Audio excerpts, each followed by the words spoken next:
They told you it was just a painting. Just a dinner scene. Just 12 men and their teacher gathered around a table. But what if I told you the Last Supper holds more secrets than most thrillers ever dared to imagine?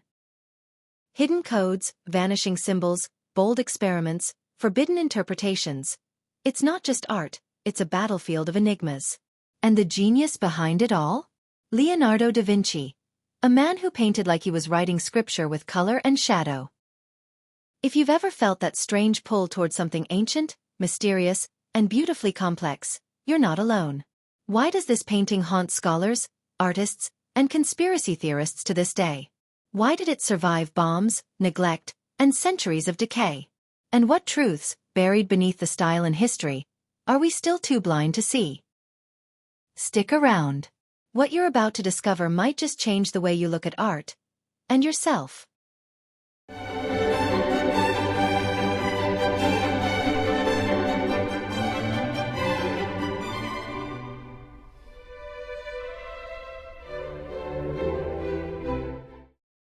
There's something almost hypnotic about a room that seems to hold its breath. That's what people often feel when they stand before the Last Supper, this colossal fresco that doesn't just depict a dinner. It stages an existential drama frozen in time. Painted by Leonardo da Vinci in the late 15th century, this isn't just any artwork. It's a symphony of gesture, silence, and symbolism. It captures the moment Christ announces that one among the 12 will betray him. And yet, the painting goes far beyond religion. It becomes a mirror of human emotion, of style, of enigma. Every glance, every hand movement, is a clue, an unraveling thread in a tapestry of mystery. Leonardo wasn't simply trying to impress a patron or complete a commission. No. The Last Supper is the beating heart of his artistic legacy. It's where his talent as a painter, his obsession with human psychology, and his flair for theatrical storytelling collide. This isn't just art. It's a moment of history. A riddle in plain sight. In fact, if you look closely, you'll notice how the perspective draws your eye straight to Christ's head. An intentional move that blends geometry with divinity. Now imagine this. You, seated at a dinner table, trying to capture betrayal, loyalty, shock, and serenity, all in a single stroke. That's the kind of artistic enigma we're dealing with here. And just wait until you hear the chaos behind how it was actually made. It was the year 1495 when Leonardo da Vinci began painting the Last Supper on the wall of the convent of Santa Maria del Grazie in Milan. Italy was buzzing with the energy of the Renaissance. An era exploding with ideas, invention, and art. But while others followed tradition, Leonardo? He broke it. Instead of the common fresco technique, which required quick brushwork on wet plaster, he tried something unorthodox. Painting on dry wall to allow more time for detail. Risky? Absolutely. But Da Vinci wasn't one to follow the rules. He was chasing style, chasing permanence. Ironically, that experiment led to its rapid deterioration. But we'll get to that twist later. The work took him roughly 3 years to complete. 3 years of genius and procrastination. Leonardo was known to stare at the wall for hours, sometimes doing nothing, until inspiration struck like lightning. Then suddenly, brush in hand, he would pour his soul into a single apostle's expression. Think about that. Hours of silence, for seconds of brilliance. While others around him measured productivity by output, Leonardo measured it by depth. And that was the atmosphere of the time, where art wasn't just decoration, but revelation. You weren't just painting people. You were painting enigmas. And this particular enigma was only just beginning. What really sparked Leonardo's vision for the Last Supper wasn't just religion. It was the raw, human theater hidden beneath it. He was obsessed with emotion, with the psychology behind a glance, a twitch, a sudden gasp. The biblical moment he chose, when Christ declares that one of them will betray him, isn't about the betrayal itself. It's about the reactions. The chaos. The silence. The accusation hanging in the air. That's where the art lives. And it's no coincidence. Leonardo had been dissecting cadavers, studying anatomy, mapping muscles, searching for the precise mechanics of sorrow and shock. He wasn't just painting a scene. He was capturing human nature under a microscope. And then there's the arrangement. Why a long table? Why this specific moment? The idea was to break away from medieval stiffness and inject Renaissance drama. Instead of halos and golden backgrounds, we get dust, shadow, movement. You can almost hear the rustle of cloth, the clatter of cups. He was inspired by the idea that divinity could be found in realism, in expressions, in whispers, in breadcrumbs. And the Duke of Milan, Ludovico Sforza, who commissioned the work, didn't just want a pretty wall. He wanted a statement. A legacy. Leonardo delivered that and more. What he painted wasn't just a dinner. It was a story wrapped in style, layered with mystery. And the world? Well, it had no idea what was about to hit it. When the Last Supper was finally revealed, it wasn't just admired, it was whispered about, argued over, obsessed upon. Monks who walked past it daily were said to pause in contemplation, struck by the overwhelming tension frozen into the wall. Visitors came not to pray, but to decipher the scene, to feel the atmosphere shift around them. And scholars? They were baffled. This wasn't just a religious mural. It was a revelation in art. A disruption. A masterpiece so charged with emotion and detail that even silence seemed to echo differently inside that room. People weren't used to seeing saints look human. Yet here they were. Fragile, flawed, expressive. It didn't take long for word to spread across Italy.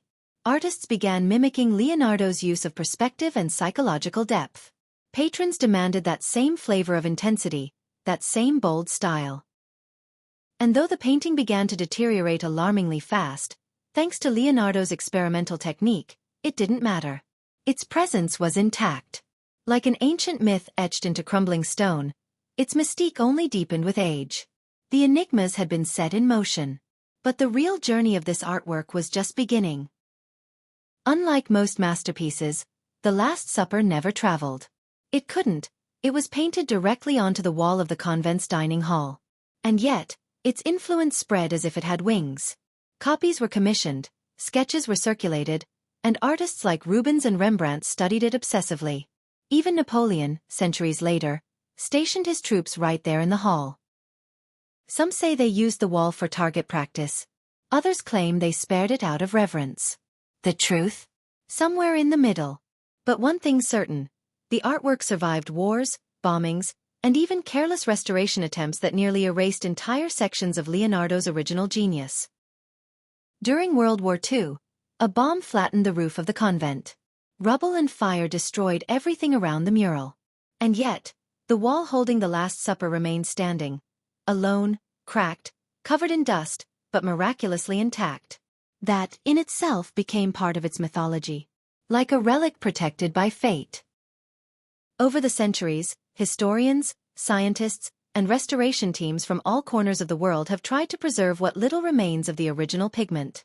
But here's the fascinating twist. Even in its damaged state, the painting holds more emotion, more art, more mystery than most works in perfect condition. And the curiosities don't stop there. There are enough enigmas in the Last Supper to fill an entire library. For starters, there's no actual chalice in front of Jesus. That's right, the so-called Holy Grail moment? Leonardo skipped the cup altogether. Some say it was intentional, to shift focus onto the human drama. Others think it's a hidden symbol, part of a deeper code. And speaking of codes, some theorists claim that the figure to Jesus' right, traditionally known as John, is actually Mary Magdalene. Wild, right? Dan Brown didn't invent the mystery. He simply borrowed it from centuries of speculation swirling around this single wall. And then there's the math. The geometry of the room, the invisible lines converging on Christ's head, the perfect rhythm of threes and fours. It's like Leonardo left a musical score trapped in visual form. In fact, a few modern researchers tried translating the spacing of hands and bread into musical notes. The result? A haunting melody they claim could be the music of the painting. Whether or not that's true, one thing's for sure. This artwork wasn't meant to be merely seen. It was meant to be studied, questioned, even heard. And for over 500 years, people have done exactly that. But why does it still matter so much? More than 5 centuries have passed, and yet the Last Supper still sparks debates, documentaries, novels, and midnight theories over coffee and candlelight. It's no longer just a painting on a wall in Milan. It's a cultural artifact embedded in our collective consciousness. And why?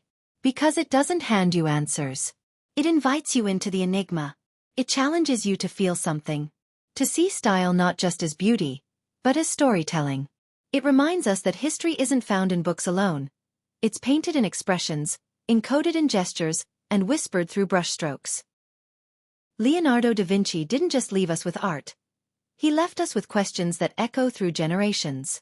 The mystery endures not because we can't solve it, but because we keep finding new angles to explore, new layers to peel back.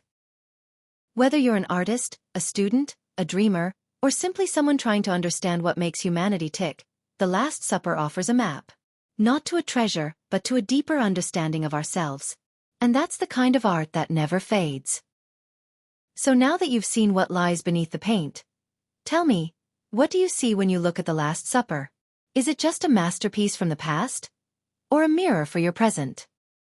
Because if one painting can carry 5 centuries of emotion, history, and human complexity, imagine what your story might carry.